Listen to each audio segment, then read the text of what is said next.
সকাল সকাল আমরা ঘুরতে এসেছি এক জায়গায়।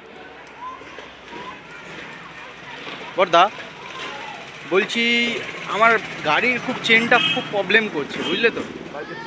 বাইকের চেনটা না ঢক ঢক করে আওয়াজ হচ্ছে, ঝুলে গেছে মনে হচ্ছে।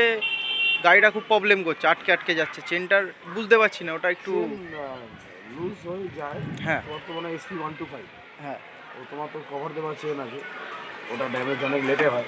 আচ্ছা আমাদের এইসব গাড়িতে তো ওপেন চেন, ও তাড়াতাড়ি হ্যাঁ হ্যাঁ নষ্ট হয়ে যায়। হ্যাঁ তো যদি তোমার আওয়াজ করে তার মানে বুঝতে হবে চেনটা টাইট করতে হবে। আর চেন টাইট বা লুজ করার থেকে বড় কথা হচ্ছে সেটা লুজ করলে হালকা হয়ে গেলে তোমাকে তো টাইট করতেই হবে। হ্যাঁ যেটা বড় কথা সেটা হচ্ছে চেনটা মেনটেন করতে হবে। যদি নতুন গাড়ি কিনেছো হ্যাঁ তোমাকে প্রপারলি চেন মেনটেন করতে হবে। 1000-1200 কিলোমিটার ছাড়া ছাড়া তোমাকে চেন লুক করতে হবে। এক কাজ করো ঘরে, এটা নিয়ে তাহলে বসা যাবে একটু ভাবে। এটা নিয়ে হ্যাঁ এই বিষয়টা আমি তো ঘুরতে ঘুরতে মনে পড়লো, তাই বললাম তোমাকে। তাহলে এটা নিয়ে আরেকটা ব্লগ হোক, তাহলে আরেকটা ভিডিও হবে এটা নিয়ে, তো সেটা তো তোমাকে আমি বলে দেবো। চলো তাহলে বিষয়টা ডিসকাস করি, ক্লিয়ার করি বিষয়টা, তোমার থেকে জানি, বুঝলে তো পুরোটা আমি। না করতে হবে। আর তোমার যা যা প্রশ্ন আছে বলো।